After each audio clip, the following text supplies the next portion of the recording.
ଯିଏ ଆପଣଙ୍କୁ ଭୁଲ ବୁଝୁଛି ତାକୁ ଭୁଲ ବୁଝିବାକୁ ଦିଅନ୍ତୁ। ଯିଏ ଆପଣଙ୍କୁ ଘୃଣା କରୁଛି ତାକୁ ଘୃଣା କରିବାକୁ ଦିଅନ୍ତୁ। ଯିଏ ଆପଣଙ୍କୁ ନିନ୍ଦା କରୁଛି ତାକୁ ନିନ୍ଦା କରିବାକୁ ଦିଅନ୍ତୁ। କାରଣ ଏ ଦୁନିଆରେ କେହି କାହାକୁ ବୁଝିପାରନ୍ତି ନାହିଁ କି କେହି କାହାକୁ ବୁଝାନ୍ତି ନାହିଁ। ଭଗବାନ ପରି ଲୋକ ଏ ସଂସାରରେ ନିନ୍ଦା, ଘୃଣା, ସନ୍ଦେହ, ଅପମାନ ସବୁ ସହିଥିଲେ। ତେଣୁ ଉପଯୁକ୍ତ ସମୟ ଆସିଲେ ମଣିଷ ବୁଝିପାରେ, କିନ୍ତୁ ଚାଲି ଯାଇଥିବା ସମୟ ବହୁତ କିଛି ଶିକ୍ଷା ଦିଏ। କିନ୍ତୁ ସେ ସମୟ ଆଉ ଫେରି ନଥାଏ। ଯେ ଆଜିର ଦୁନିଆ ଯେତେବେଳେ ମଣିଷ ପ୍ରତି ମଣିଷର ବିଶ୍ୱାସ କମ୍ ହେବାକୁ ଲାଗିଲା, ସେତେବେଳେ କବାଟର ବ୍ୟବହାର କରାଗଲା। ମଣିଷ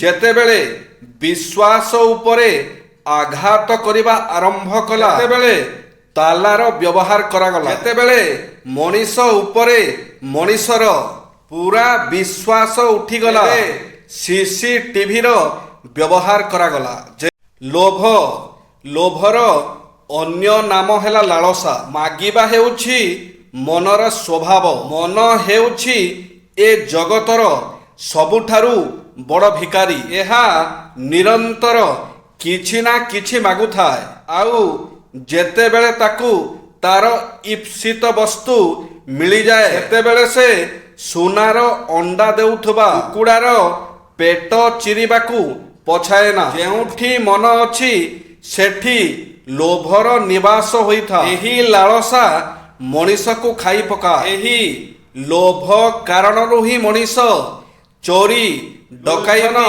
ଓ ଜୁଆ ଇତ୍ୟାଦି ନିରର୍ଥକ ଅଭ୍ୟାସର ବଶବର୍ତ୍ତୀ ହୁଏ।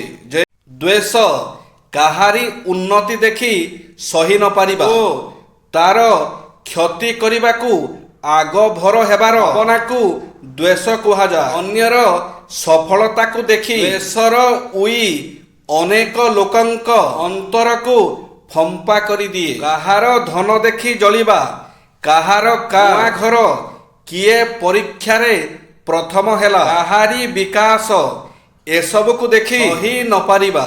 ଯେ ଏ ଦୁନିଆରେ ସବୁଠୁ ଶକ୍ତିଶାଳୀ କାଳ ହେଉଛି ସମୟ। ସମୟକୁ ବଶ କରିବା ସହଜ ନୁହେଁ କି ସମ୍ଭବ ନୁହେଁ। କାଳ ସମ୍ମୁଖରେ କିଏ ତିଷ୍ଠି ପାରିଛି? ମୃତ୍ୟୁକୁ ଛାଡ଼ି ମଣିଷ ଆଉ ସବୁକୁ ନିଜର ଆୟତ୍ତ କରିପାରିବ। ମୃତ୍ୟୁ ଅଟଳ, ଚିର ସତ୍ୟ। ପ୍ରତ୍ୟେକ ମଣିଷର ଜନ୍ମ ମାତ୍ରକେ ଧ୍ରୁବ ସତ୍ୟ। କଥାରେ ନାହିଁ, ମର୍ତ୍ତ୍ୟ ମଣ୍ଡଳେ ଦେହ ବହି ଦେବତା ହେଲେ ବି ମରଇ। ମୃତ୍ୟୁକୁ ଟାଳି ଦେବାର ଶକ୍ତି ଆମ କାହାର ନାହିଁ। ଆଜି ନହେଲେ କାଲି, କାଲି ନହେଲେ ପରଦିନ ଆମର ମୃତ୍ୟୁ ନିଶ୍ଚିତ ହେବ। ଅର୍ଥାତ୍ ଏ ସଂସାରର ସମସ୍ତ କାଳ ଦ୍ୱାରା କବଳିତ। କାଳ ହିଁ ମୃତ୍ୟୁର ନିୟନ୍ତା। ଯେ ଖରାପ ଏବଂ ଭଲ ଉଭୟ କାମ ମଣିଷ ହିଁ କରିଥାଏ। ଯିଏ ଯେମିତି କାମ କରେ ସେମିତି ଫଳ ପାଏ। ଏ ସଂସାର ମାୟା ଜାଲରେ ଯିଏ ଥରେ ଛନ୍ଦି ହୋଇଯାଏ, ଆଉ ସେଥିରୁ ସେ ମୁକୁଳି ପାରେ ନାହିଁ।